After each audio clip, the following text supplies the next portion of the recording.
Professor Luiz Moreira, eu acho que você fez uma exposição aqui quase exaustiva, eu não teria nada a acrescentar. Você analisou em detalhes não só o conteúdo das falas, mas principalmente as entrelinhas, que era o que você tinha sugerido fazer. Eu acho que foi cumprido com louvor.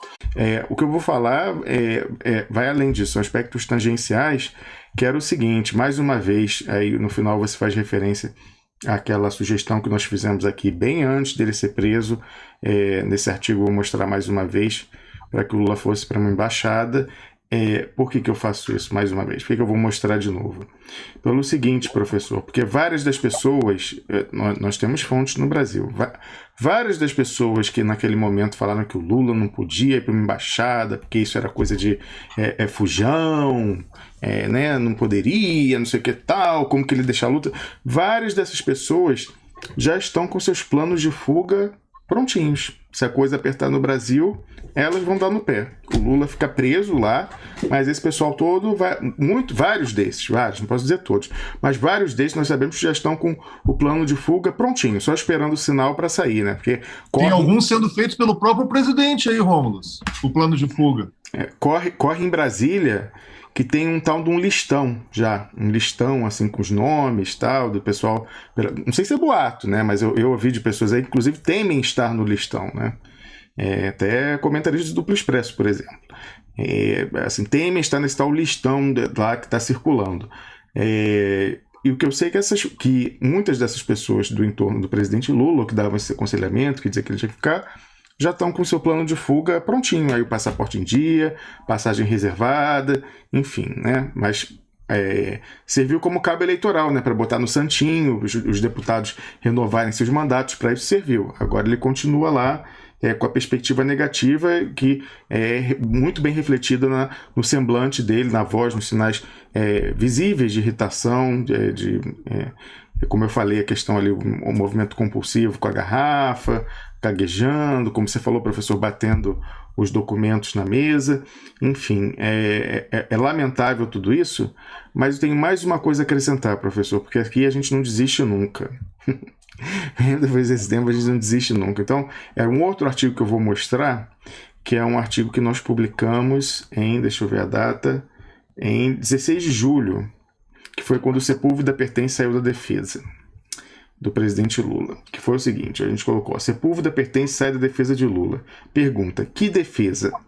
E aí, por que eu vou pegar esse artigo aqui? Porque nesse artigo nós fizemos aqui uma retrospectiva de todas as informações de impacto que nós, aqui do Duplo Expresso, com os nossos modestíssimos meios, conseguimos trazer junto com membros da comunidade do Duplo Expresso. Diversas coisas aqui importantes, desmascarando a Lava Jato, mostrando os seus vícios, foram levantadas por pessoas da comunidade.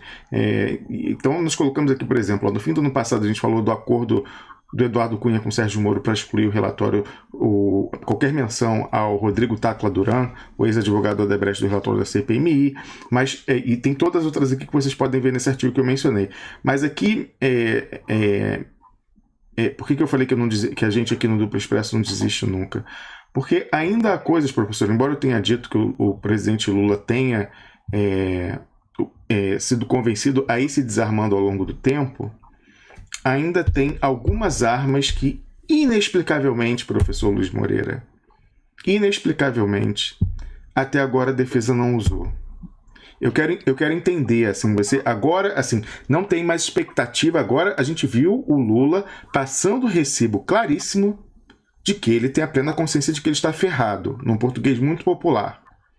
Não tem nenhuma explicação para os advogados de defesa do presidente Lula não virem aqui à cidade onde eu moro, Berna, a capital da Suíça, irem à procuradoria daqui pedir acesso aos documentos da Odebrecht. Eu assisti aquele depoimento dessa semana e lá pelas tantas a procuradora, a juíza e o Zanin também fazem referência ao documento que foi retirado da planilha do Odebrecht. Aí o Zanin fala, porque eu contratei uma perícia, a perícia diz que é outra pessoa.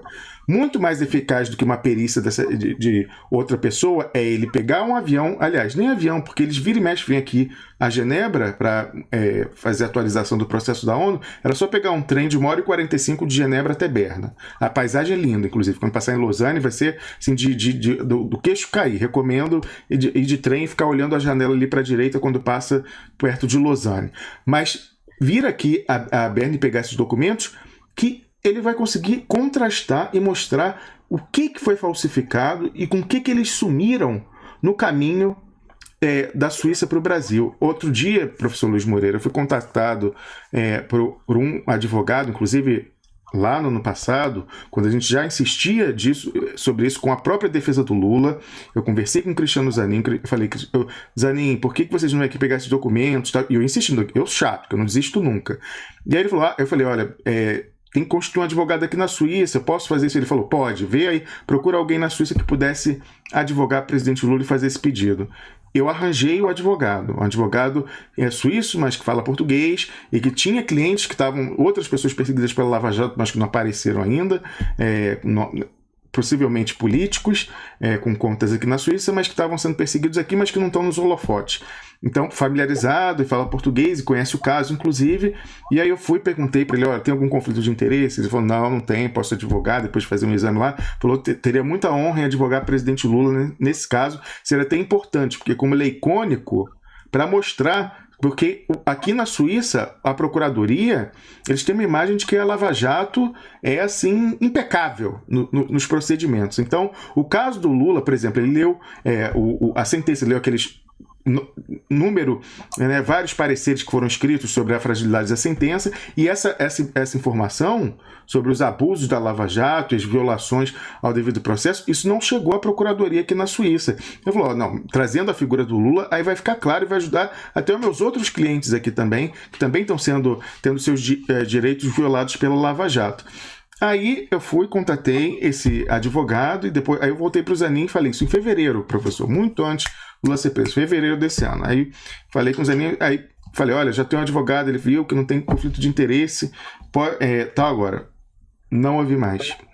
Coincidiu, infelizmente, desgraçadamente, coincidiu de ser a mesma semana em fevereiro, lá pelo final de fevereiro, 20 de fevereiro, com a semana em que a gente conseguiu aquele documento, que era uma prova de crime do Sérgio Moro, crime de fraude processual, que era aquele pedido clandestino do Ministério Público do Brasil para ouvir escondido o Tacla Duran na Espanha, enquanto isso era negado dentro do processo por meio de uma carta rogatória à defesa do presidente Lula. Então ali era configuração, e aí a gente publicou todo feliz, achando agora vai. A última comunicação com o Zanin foi justamente essa. No dia que eu publiquei esse documento, mandei primeiro para ele, e aí ele me deu os parabéns, falou, parabéns vocês aí e tal.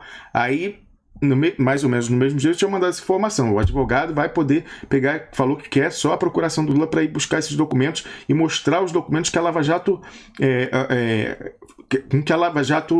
os documentos que eles deram sumiço, na travessia do Atlântico, 3.000 documentos sumiram, professor. A gente já falou aqui, tem uma empresa de perícia criminal americana chamada FRA, isso foi uma informação levantada por um membro da comunidade. No site deles, eles fizeram para aparecer, assim, aquela coisa para mostrar para os futuros clientes, serviços que já fizemos e tal, eles fizeram estudo de caso Lava Jato. E aí falaram, olha, a gente resgatou 18.000 documentos. 18.000 documentos dos servidores da Odebrecht em Angola e na Suíça. Quando chegou no Brasil, o Deltan Dallagnol falou que eram 15.000. No site da empresa americana, até hoje está lá, a gente publicou isso, colocamos o link, a imagem print que está dizendo.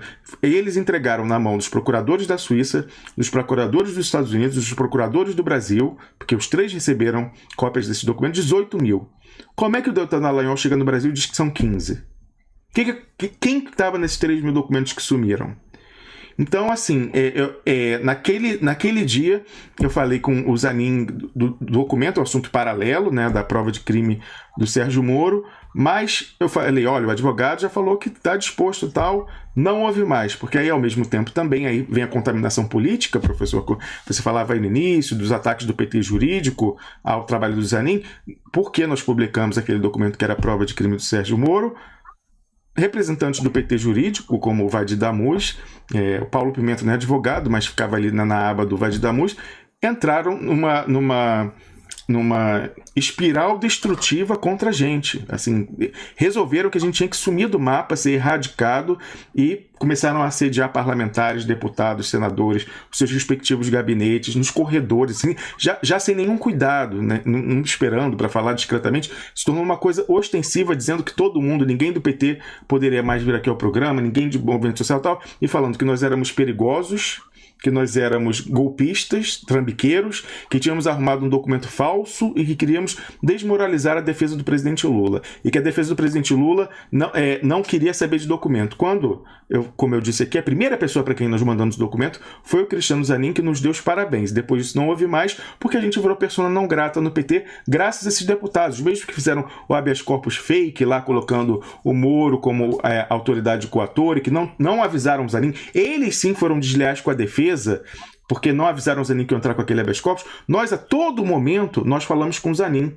Nós falamos que essa questão para arrumar um advogado aqui, que a gente estava correndo atrás desse documento desde o ano passado, demorou 3 meses para a gente conseguir o documento, e a gente ficou super feliz pensando, agora vai. Agora vai não. Aí os caras que eram infiltrados e que queriam, na verdade, que o Lula fosse para a prisão, vieram para cima da gente, para tentar desqualificar o documento, desqualificar o nosso trabalho e erradicar esse espaço aqui. Todo mundo sabe dessa briga, como aconteceu, foi bastante publicizado, a gente foi atacado por outros jornalistas da blogosfera na esteira disso, tentaram fazer uma blitzkrieg, assim, de todos os sites se juntaram com esses deputados para tentar destruir, mas perderam. Na batalha de opinião, como a gente estava com a verdade do nosso lado, estavam muito bem embasados, inclusive com prova documental, não teve como. Até de uma maneira muito esquisita, professor Luiz Moreira. Quando a gente mostrou essa prova documental, que era uma carta pedindo...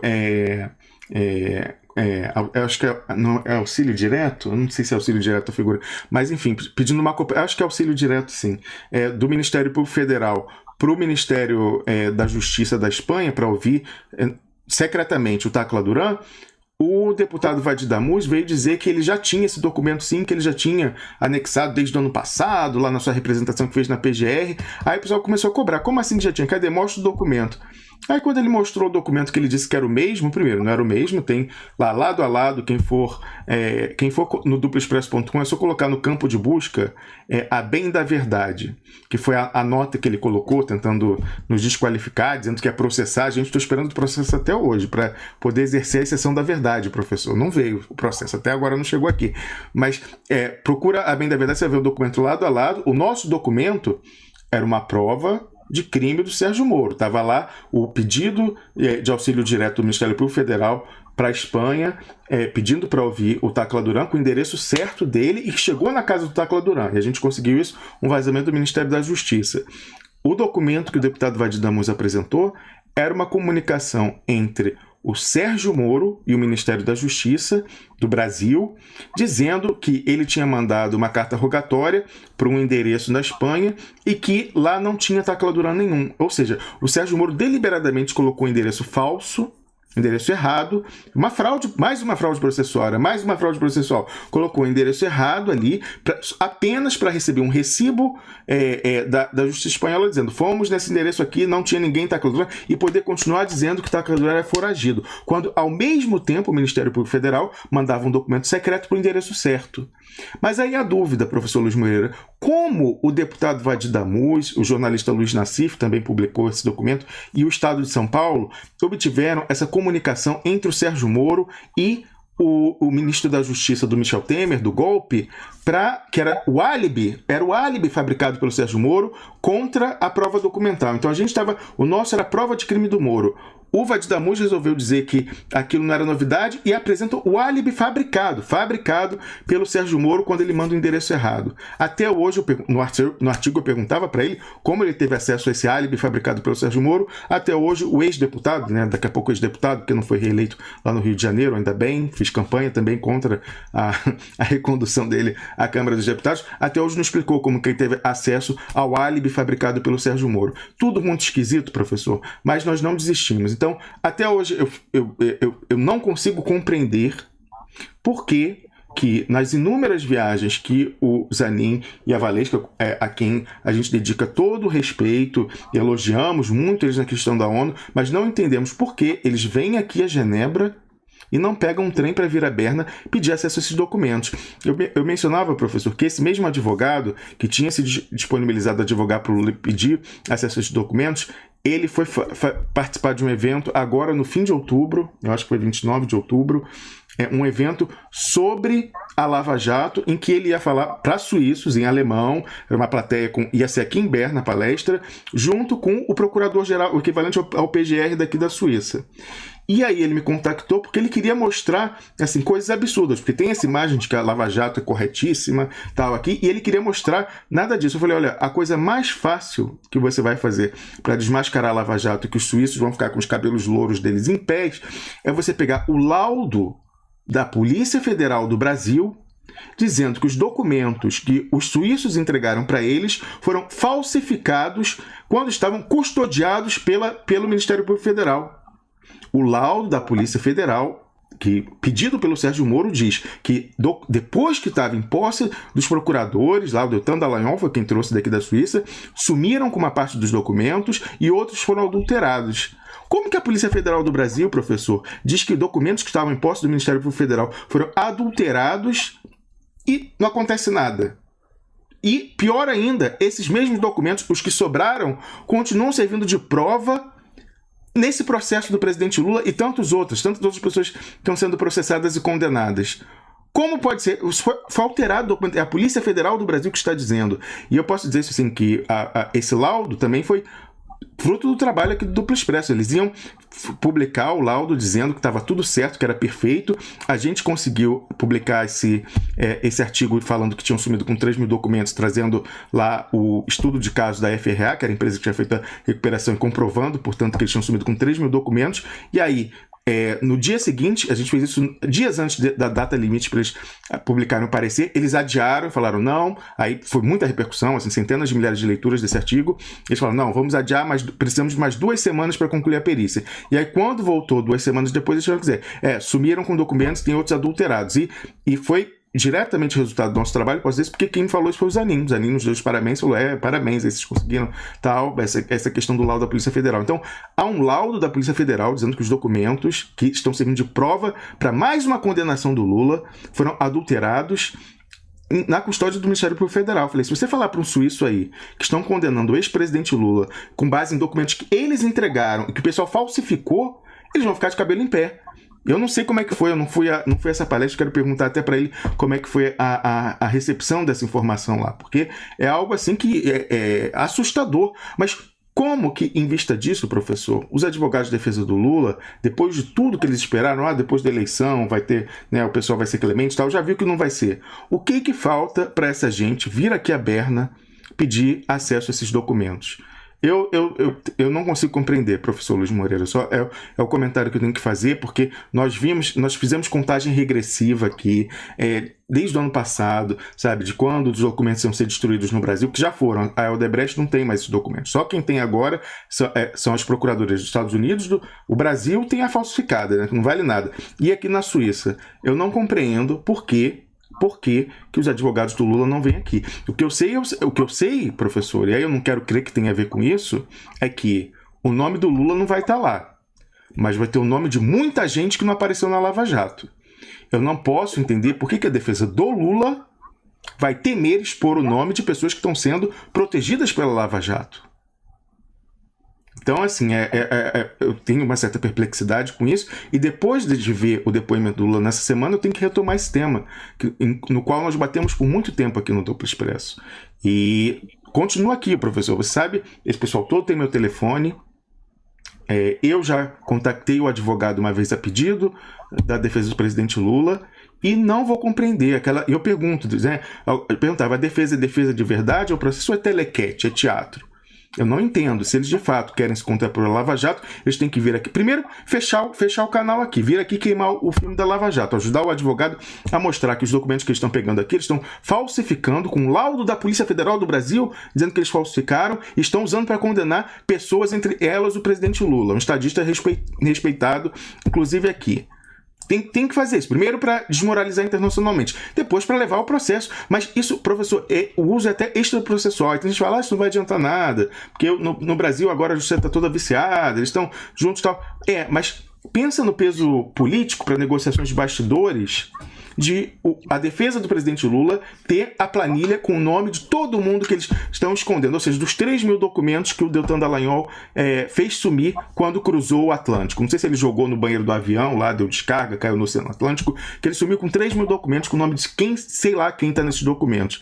Imagina a defesa do Lula ter o rol completo, o poder de barganha. Como o Lula foi se desarmando, professor, como eu falei, sucessivamente ao longo dos meses lá. Tudo ele foi desistindo. Não foi para a embaixada, colocou o vice que o pessoal queria, retirou a candidatura, tudo. A última arma que ele pode usar, mas você tem que vir obter primeiro, são esses documentos. Eu não entendo, não tenho como compreender se isso não for feito, aí eu não sei qual vai ser a explicação. Então, precisava fazer esse desabafo, professor, desculpa aqui, mas a gente não vai desistir, a gente está aqui para falar as verdades inconvenientes e vamos continuar falando. O nosso papel, nós estamos meses aqui, não teve Natal, Ano Novo para a gente ficou publicando coisas essas bombásticas contra a Lava Jato na noite do 24 para 25 de dezembro, na noite de 31 de dezembro para 1º de janeiro desse ano. Agora eu acho que vai ser mais tranquilo, eu acho que a gente vai ter direito a recesso no fim do ano, mas todo esse esforço que a gente fez foi em vão porque essas pessoas do entorno ali bloquearam essa informação de chegar e também aconselharam contra.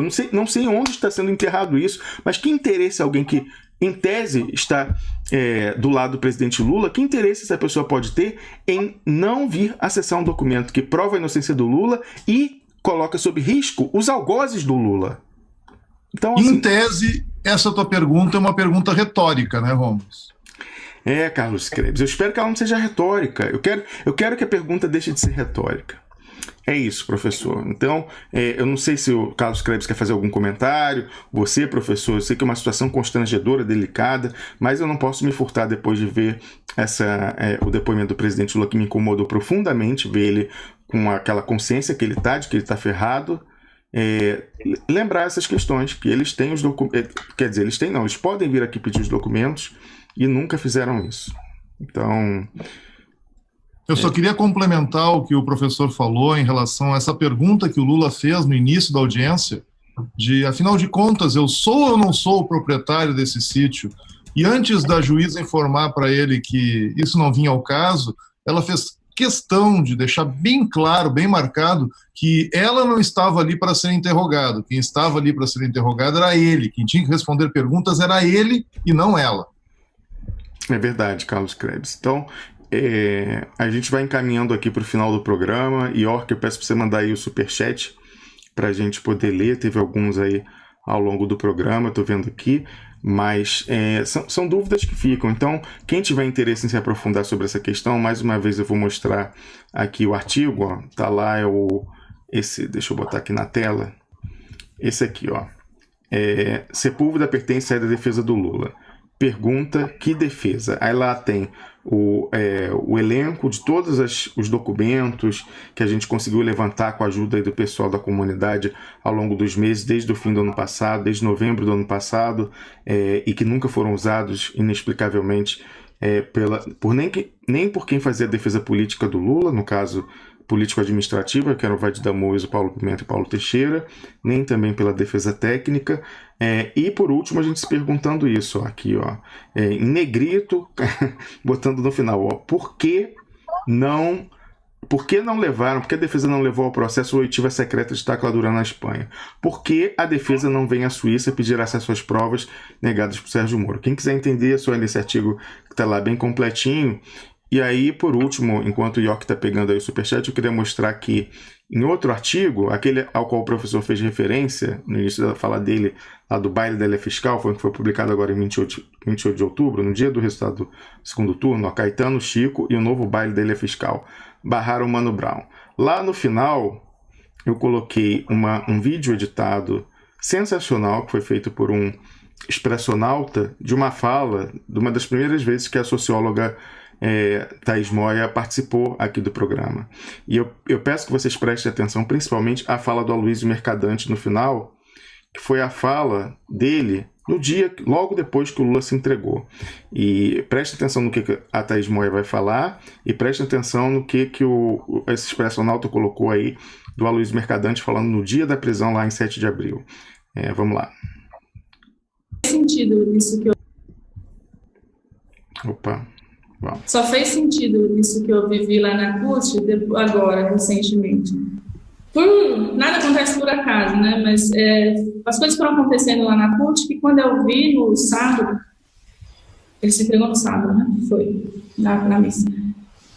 Foram acontecendo, na hora que ele entrou no colo das pessoas, não sei o que, eu estava bem na parte que ia entrar pela escada ali, para subir no segundo andar, onde era o QG dele, e eu ajudei os seguranças ali e tal, quase me estrepei toda, fiquei toda machucada, daí fiz amizade. Quando eu vi, eu estava no segundo andar, eu estava sentada do lado do Haddad, do Mercadante, sabe, das pessoas que estavam esperando ser chamadas para falar com ele, Manuela Haddad, a senadora Regina. Daí a gente conversando, assim, eu sou meio boca aberta mesmo, não tenho muita vergonha, fui conversando e eu estava com uma coisa na minha cabeça, que era assim, da gente fazer, eu acho que isso a gente tem que fazer até agora, assim, é uma ideia que pode ser pensada, da gente articular uma caravana que saia aqui do Nordeste, que articule com o Norte, Nordeste, que desça o país mesmo. É aqui que está o Lulira, então a gente desce até a porta da Polícia Federal, passando, sabe? Conversando com as pessoas, com os caminhoneiros do ponto, fazendo política mesmo de novo, sabe? Da maneira como o PT fazia.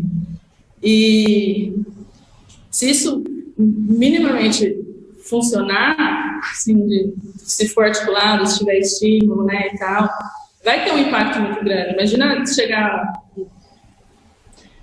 próximo disso na Polícia Federal. Enfim, eu falei disso para as pessoas que estavam lá, elas gostam, tipo, os políticos, os sindicalistas que eu conversei, eles gostaram, acharam que era viável, que podia de fato ter um impacto e tal. Aí quando eu falei com o Mercadante, ele gostou muito, até falou, estava do lado dele e tal, e ele falou assim, acho que no aniversário dele é uma ótima. E eu sei, né, que o aniversário dele é em outubro, porque ele nasceu dia 6, mas ele é registrado no final, e dizem que ele é escorpião. Ele não é escorpião, mas dizem que é. Como eu sou escorpião, eu sabia, né? E na hora eu regalei o outro, falei, é aniversário do Lula, sabe assim? Daí aquela confusão, que tava um clima de velório mesmo, assim. E aquilo fugiu da minha cabeça. Daí esses dias eu falei, nossa. Eles já sabiam, né? Eles já sabiam que o Lula ia mofar, que ele ia ficar pelo menos até outubro na prisão. Vocês acham que o Lula tinha a opção de ficar em liberdade? Falou, não, eu prefiro ficar preso. Evidente que ele não tinha essa opção. Não tinha a opção. Ele ia fazer qual a opção? De fugir?